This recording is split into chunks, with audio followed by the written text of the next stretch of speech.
Hermanos, se empezó la serie de predicaciones relacionados al libro de Jonás, y el pastor Luigi me pidió si podíamos compartir en el capítulo 3. Entonces vamos a ir directamente a este pasaje de Jonás capítulo 3, donde estaremos meditando esta tarde.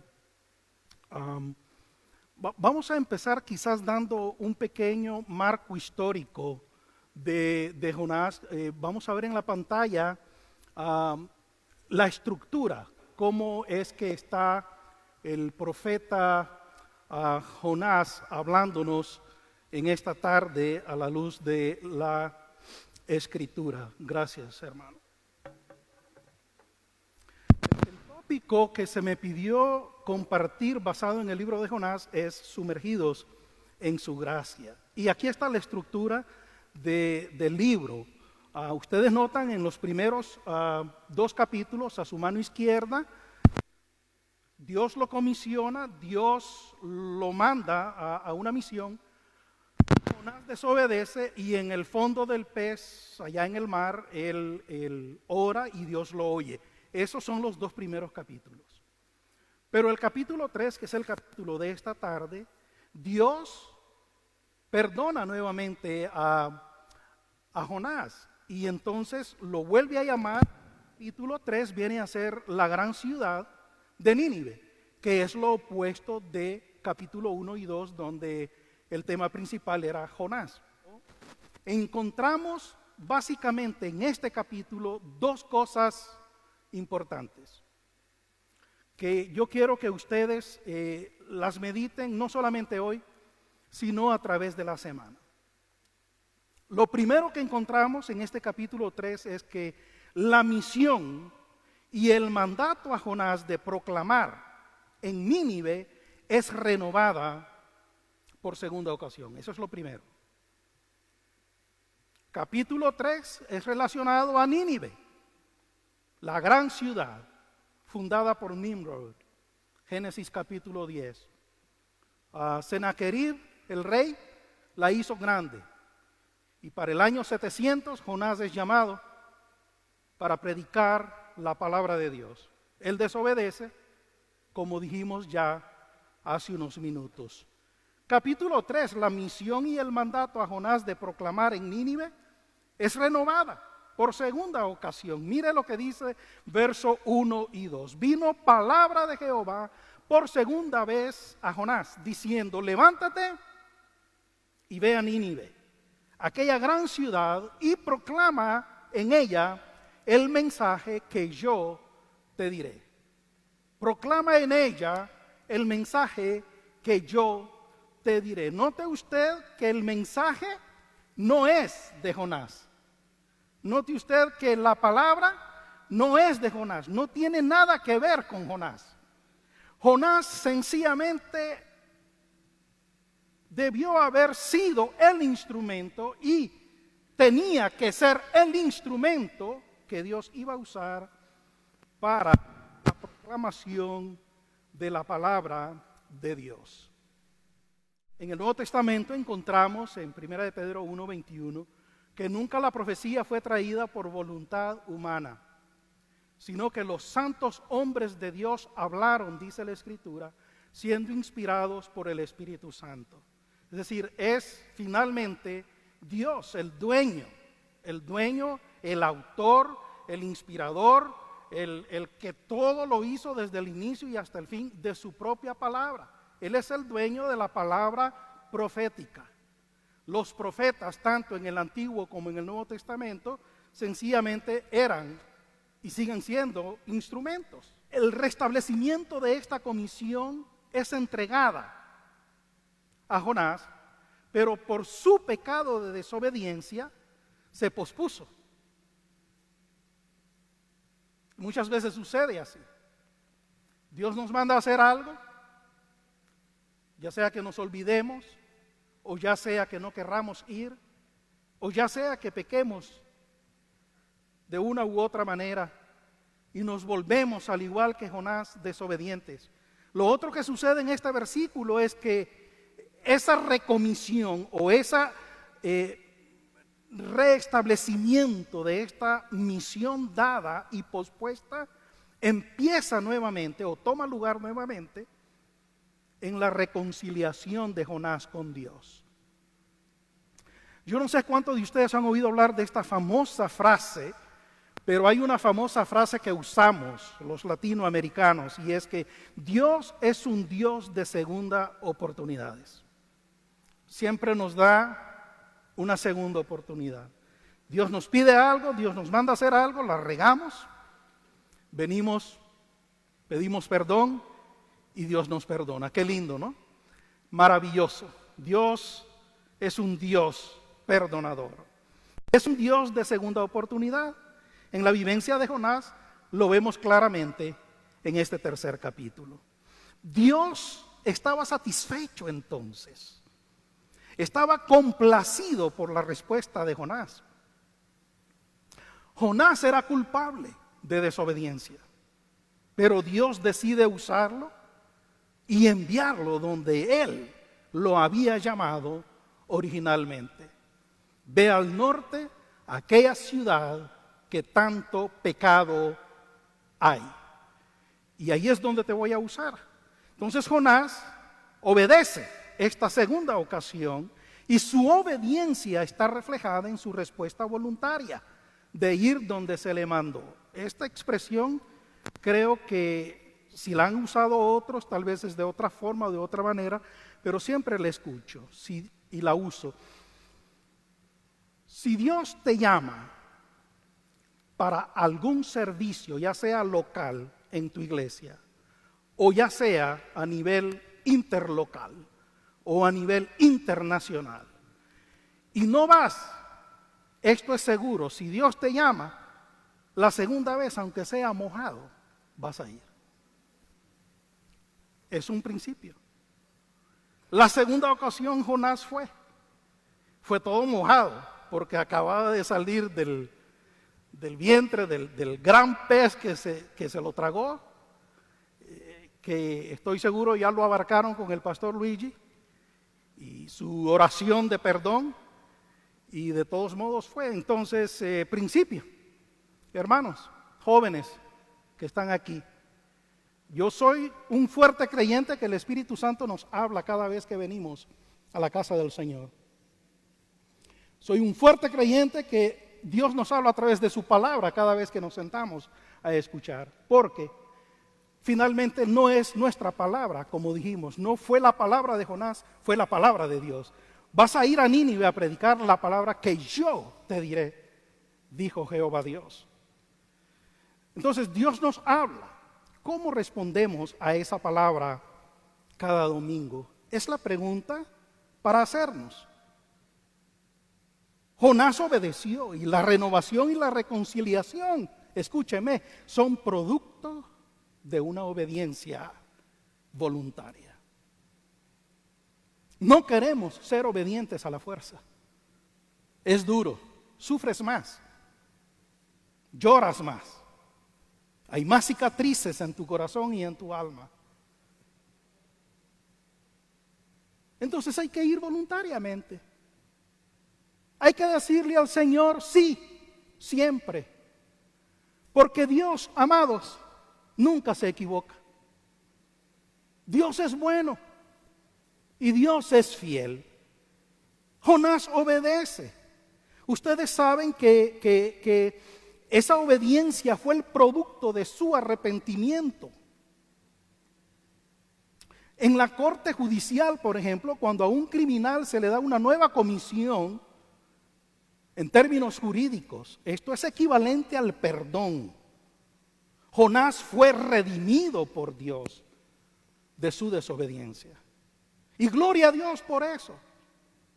Porque como dijimos anteriormente, Dios siempre es un Dios de segundas oportunidades. Jonás no es el mismo del capítulo 2 o el capítulo 1. En el capítulo 3 encontramos a un Jonás reconciliado con su Dios. A un Jonás perdonado totalmente por Dios. Encontramos a un Jonás recomisionado A un Jonás que se le recuerda, te llamé, desobedeciste, te arrepentiste, ahora quiero volverte a usar. En todo esto encontramos lo que nuestro tópico establece: una sumersión o estar sumergidos siempre en la gracia de Dios, porque la gracia de Dios es lo más grande que Dios pudo habernos dado de Él mismo. Su gracia es infinita, su gracia es profunda, más que la mar. Su gracia lo es todo. Su regalo para nosotros de sí mismo lo fue y lo es todo. Y es aquí en este Jonás reconciliado, perdonado y recomisionado donde encontramos la clave del mensaje para esta tarde. Segundo punto. El primer punto, lo repito, el primero fue la misión y el mandato a Jonás de proclamar en Nínive es renovado por segunda ocasión, porque Jonás decide obedecer a Dios esta ocasión. Segundo punto, es aquí donde el meollo de lo que queremos captar esta tarde se encuentra. Estamos sumergidos en la gracia de Dios y cuando eso sucede, entonces hay tres evidencias claras en nuestras vidas. Las vemos claramente en la vida de Jonás. La primera es que somos llamados a predicar la palabra de Dios y a entregar el mensaje de la palabra de Dios con fidelidad, tanto al pueblo de Dios como a los no creyentes. Escúchenme, a nosotros se nos entregó como iglesia la responsabilidad de predicar este evangelio glorioso, este evangelio de paz, este evangelio de gozo, este evangelio de seguridad, este evangelio de gracia. A nosotros como iglesia se nos entregó esa gran responsabilidad. ¿Y cómo debemos hacerlo?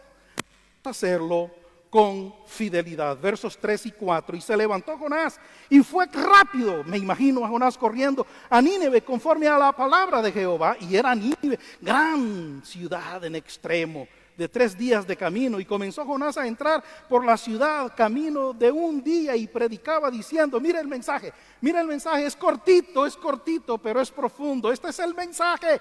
Dice Jonás a Nínive: de aquí a 40 días Nínive será destruida.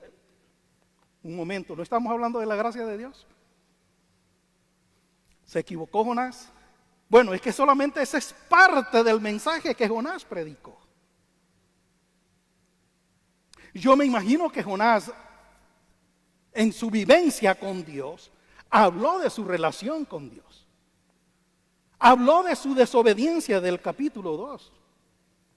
La Biblia no nos dice esto, pero podemos asumir que el mensaje era más vivencial y más profundo que el título de su mensaje. El título de su mensaje es este: de aquí a 40 días Nínive será destruida. Es profético, es juicio lo que viene.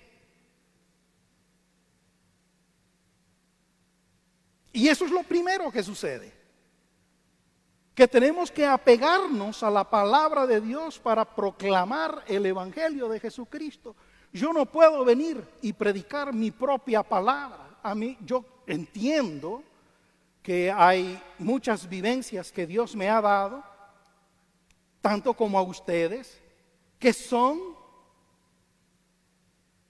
reales, porque las hemos vivido. En muchas de esas vivencias hemos experimentado el amor de Dios, la gracia de Dios, su fidelidad. Pero finalmente el mensaje no se trata de nuestras vivencias, que nos bendicen, amén. ¿Cuántos dicen amén? Hay que oír testimonios, amén, porque los testimonios nos bendicen y nos alientan y nos animan. Pero finalmente, la proclamación de la palabra de Dios debe de ser proclamada fielmente a la luz de la misma palabra de Dios, comparando la Escritura con las Escrituras, dice la Biblia. Escudriñando las Escrituras. Si usted lee todo el Salmo 119, cada versículo habla de la palabra de Dios, de sus estatutos, de su ley. Y todo principio del que podemos compartir cada domingo debe de estar basado en la Escritura. Somos una iglesia con carácter bíblico, una iglesia con carácter cristocéntrico. Estamos comprometidos con Dios para proclamar esta palabra de verdad, esta palabra profética. Nuestra vida en su totalidad debe de estar cimentada, fundamentada en la palabra de Dios. ¿Cuántos dicen amén? Jonás hizo eso. Jonás proclamó la palabra de Dios genuinamente. Pero la otra cosa que encuentro en esta segunda parte del sermón es que Nínive, como una gran ciudad, con mucha gente que habitaba en aquella gran ciudad, muy famosa por cierto, una gran metrópoli de aquel entonces, ahora está al norte de Irak. Gabob o Tabok es el nombre de esta ciudad ahora, actual. Pero en aquel entonces era una ciudad metropolitana donde había gente de todas las subculturas, de gente procediente de los medos, de los persas, etc. Y allí Jonás predica la palabra en esta gran ciudad y dice la Biblia que caminó por un día, y quiero interpretar correctamente que un día es de 24 horas. Pero le vamos a quitar las 8 horas de descanso porque el profeta necesitaba descansar. Y los médicos dicen que debemos de descansar por lo menos de 6 a 8 horas, ¿verdad que sí? El trabajo de Jonás era el de profeta, él tenía que proclamar la palabra de Dios. Si él descansó 8 horas y se tomó 3 horas, 1 hora de breakfast, de desayuno, 1 hora de lunch y 1 hora de cena, estamos hablando de 11 horas menos. Quiere decir que Jonás probablemente predicó un día completo, 8 horas, 11 horas quizás, probablemente. No tenemos esos detalles. Aquí estoy especulando un poco y estirando mi idea. Pero la respuesta de Nínive es lo que más me impacta, es lo que más impresiona. Aquella gran ciudad donde había tanto pecado. Es más, Jonás identifica un pecado particularmente en Nínive del que vamos a hablar. A los hombres de Nínive, versos 5 al 9, dice la Biblia que creyeron a Dios y proclamaron ayuno y se vistieron de cilicio, desde el menor hasta el mayor de ellos. Y llegó la noticia hasta el rey de Nínive, y se levantó de su silla, y se despojó de su vestido, y se cubrió de cilicio, y se sentó sobre ceniza, e hizo proclamar y anunciar en Nínive, por mandato del rey de sus grandes, diciendo: hombres y animales, desde el gato, el perro, el ratón, todos hasta arriba, animales, bueyes y ovejas, no gusten cosa alguna, no se les dé alimento, no beban agua, sino cúbranse de cilicio, hombres y animales, y clamen a Dios fuertemente, y conviértase cada uno de su mal camino. Y aquí está el pecado de Nínive, de la rapiña que hay en sus manos. Eran ladrones, eran rateros, había desfalco, había todo tipo de pecado, de hurto en esta gran ciudad. Y el rey de Nínive concluye con esta pregunta que no es retórica, es una pregunta más bien reflexiva, y dice: ¿quién sabe si se volverá y se arrepentirá Dios y se apartará del ardor de su ira y no pereceremos? En otras palabras, hagamos esto, que es lo correcto para hacer, y abandonemos esa vida de pecado que hemos llevado hasta hoy, y volvamos nuestra vista a Dios. a ver si Él tiene de alguna manera misericordia de nosotros. Ojo, Jonás no habló de misericordia, Jonás habló de justicia. Pero en vez de justicia, recibieron misericordia. En vez de justicia, es decir, el castigo que se merecían por su pecado fue detenido. Y es por eso que el verso 10 concluye diciendo: y vio Dios lo que hicieron y se convirtieron de su mal camino y se arrepintió del mal que había dicho que les haría y no lo hizo. Hay pasajes que parecen contradictorios, porque la Biblia dice que Dios no es hombre para que se arrepienta, ni hijo de hombre para mentir. ¿Y cómo es que Dios se arrepiente aquí? Es que el arrepentimiento de Dios no es el mismo que tú y yo necesitamos. No olvides que Dios es un Dios de amor y es un Dios de justicia. Y estas dos cosas se funden en un lugar que históricamente es el lugar que cambió el rumbo de la historia de la humanidad. Se llama Monte Calvario. Allí, en la persona de Jesucristo, Dios derramó todo su amor para con nosotros, en que siendo aún pecadores, Cristo muere por nosotros, pagando por todo lo que tú y yo merecíamos ser castigados. Y la justicia de Dios y el amor de Dios se funden en una, y es saldado la cuenta y el pecado tuyo y mío. Y en su misericordia la justicia se detiene, el castigo se detiene, y a cambio Dios nos da su gracia. Y el estar sumergidos en su gracia es donde tú y yo queremos estar y debemos estar. Conclusión de este mensaje: cuando estamos sumergidos en su gracia, no olvides, Dios siempre nos da una segunda oportunidad. No sé dónde estás ahora en tu vida y en tu jornada espiritual. Yo crecí en un hogar cristiano, mi padre fue pastor bautista.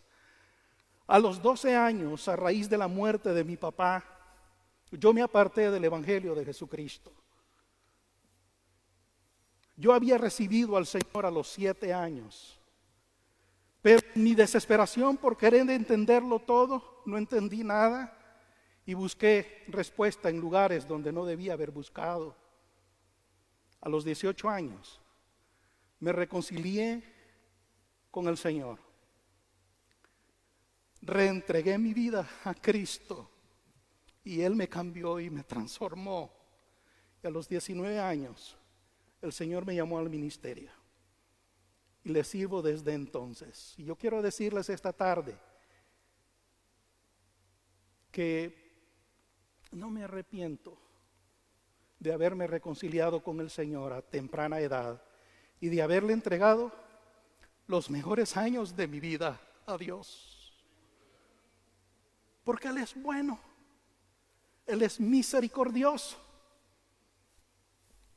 Y en su amor, esa tarde del 27 de abril de 1978, fui sumergido en su gracia. Y ahí es donde quiero estar. No entiendo algunas cosas que suceden en mi vida. No necesito entenderlo todo. Solo necesito creerle a Dios porque Él es fiel. Él lo sabe todo, yo no sé nada. Dele la gloria a Dios. Él lo sabe todo, yo no lo sé nada. Yo no sé nada. La segunda conclusión es esta. Cuando estamos sumergidos en su gracia, Él nos capacita para proclamar su palabra con fidelidad.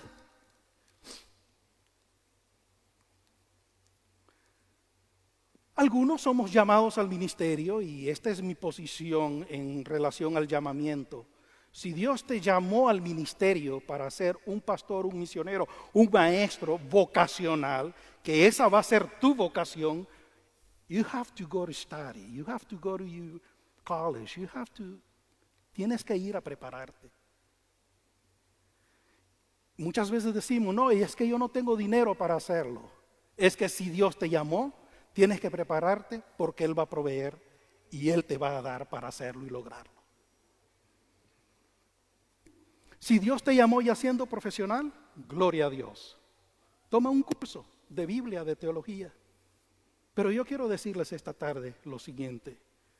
No necesitamos tanta educación bíblica y teológica para ser fieles en proclamar la palabra de Dios. Ahí donde está, donde usted trabaja, con sus compañeros de trabajo, en el lugar donde usted vive, allí sea fiel, allí proclame. En la oficina o en la construcción o en el trabajo de limpieza, donde quiera que estemos, allí sea fiel a la proclamación de la palabra de Dios. Allí Dios quiere usarte. Allí Dios quiere recomisionarte si es que no lo has hecho y has sido infiel igual que Jonás. Dios expecta que te arrepientas para ser recomisionado nuevamente. Tercero, cuando estamos sumergidos en su gracia, su palabra nunca vuelve vacía. Dice el profeta Isaías que hará aquello para lo que Él la envió y que nunca volverá vacía.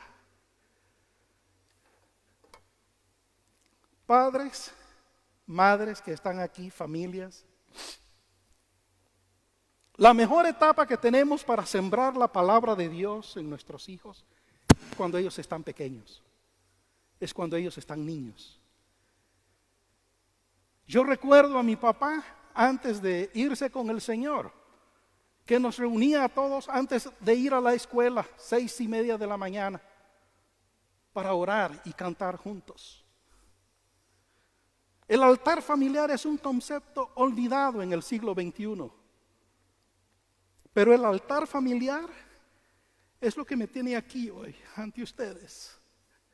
Porque desde niño aprendí las escrituras, memoricé las escrituras y aprendí a amar a Dios porque yo vi cómo mi papi y mi mami amaban a Dios.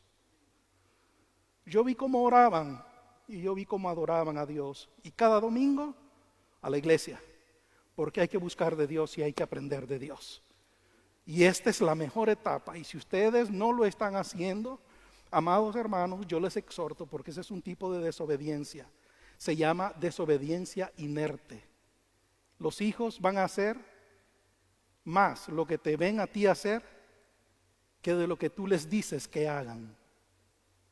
Y si ellos te ven adorar, y si ellos te ven que eres fiel, y si ellos te ven que amas a Jesucristo por sobre todas las cosas, y que dejas todo por Jesucristo, ellos lo van a hacer también.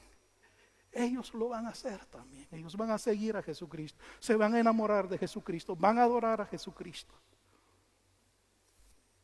La palabra de Dios nunca vuelve vacía. Y aún en ese tiempo que yo anduve apartado de los caminos del Señor y estaba en los bares tomando licor, ¿sabes qué era lo primero que venía a mi mente? Todos los pasajes que aprendí de niño y memoricé de niño.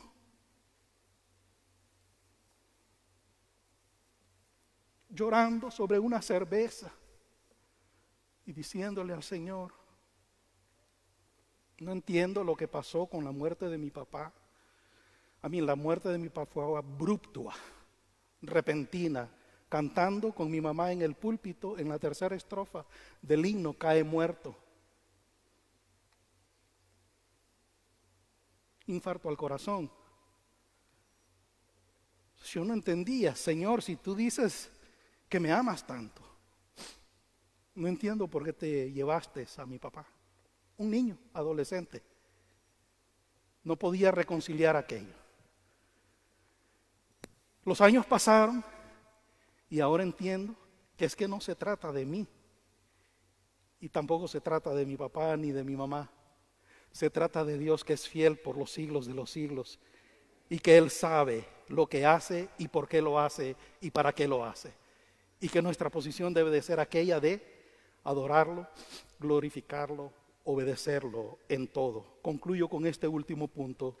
Cuando estamos sumergidos en la gracia de Dios, Dios detiene el castigo que merecemos y nos muestra su misericordia por segunda vez. ¿Dónde quieres estar más sumergido? ¿En la misericordia o en la gracia de Dios? Mire, yo no sé cómo responder esa pregunta, porque yo soy beneficiario de ambas. Si me dieran a escoger, por supuesto yo escogería la gracia de Dios. Pero la gracia de Dios no se puede entender si su misericordia, primero, no es aplicada. Tiene que aplicarse la gracia de Dios primero en nuestras vidas. Así que, iglesia, primera iglesia bautista de Woodbridge, hay una gran ciudad alrededor nuestra, Woodbridge, cientos de miles de hispanos que no conocen de Cristo y que tenemos que alcanzarlos para Cristo. ¿Qué vamos a hacer? Los vamos a alcanzar y vamos a ir a proclamar fielmente la palabra de Dios. Sabe que yo soy un fiel seguidor de ustedes en el Facebook y yo los estoy chequeando y sé que están yendo a evangelizar y sé que están yendo a distribuir folletos afuera ya. Hay que seguir haciéndolo porque Dios en su fidelidad va a enviar a aquellos que han de ser salvos. Así dice la Escritura. Amén. Sigan haciendo lo mismo. Están orando, están ayunando. Yo les animo esta tarde a que sigan sumergiéndose en la gracia de Dios. El próximo domingo tendremos bautismo. Soy fiel seguidor de ustedes, sé por dónde van y qué es lo que están haciendo. Así que esta tarde, amados hermanos, gloria a Dios por un profeta recomisionado, por un profeta renovado, por un profeta que experimenta el amor y la gracia de Dios y el perdón de Dios y satisface a Dios por sobre todas las cosas. Incline su rostro y demos gracias. Padre, tú eres bueno, tú eres santo y solo tú eres digno de honra y de gloria. Te damos en esta tarde todo honor, toda gloria a ti, porque en este pasaje tú nos exhortas a considerar esos principios que hoy fuimos a los que fuimos confrontados una vez más. Señor, si hemos estado en desobediencia, tú lo sabes. No podemos escondernos de ti. Tal vez podamos escondernos de los demás que están a nuestro alrededor, pero tú nos conoces bien. Y Señor, tanto en lo público como en lo privado, esta tarde confesamos que queremos ser fieles y queremos pedirte perdón por los pecados que hemos cometido. Jonás fue desobediente. Nínive era una ciudad cuyas finanzas y economía era el pecado más grande de ellos. Yo no sé cuál es el pecado de cada uno esta tarde, pero tú sí lo sabes. Entonces te pedimos perdón y te pedimos una vez más que tu gracia nos sostenga y que tu espíritu nos continúe fortaleciendo y ayudándonos a crecer en tus caminos. Señor, hay una gran ciudad aquí alrededor nuestro llamado Woodbridge y queremos alcanzar esta ciudad para Jesucristo. Entonces danos la fuerza, danos el vigor, danos el poder para hacerlo, no en nuestra fuerza, no en nuestra capacidad, pero en el poder del Espíritu Santo. Llénanos de ti una vez más. que podamos ser refrescados y renovados en ti, para la honra y gloria de tu nombre, para la expansión de tu reino en esta tierra y más allá de este lugar.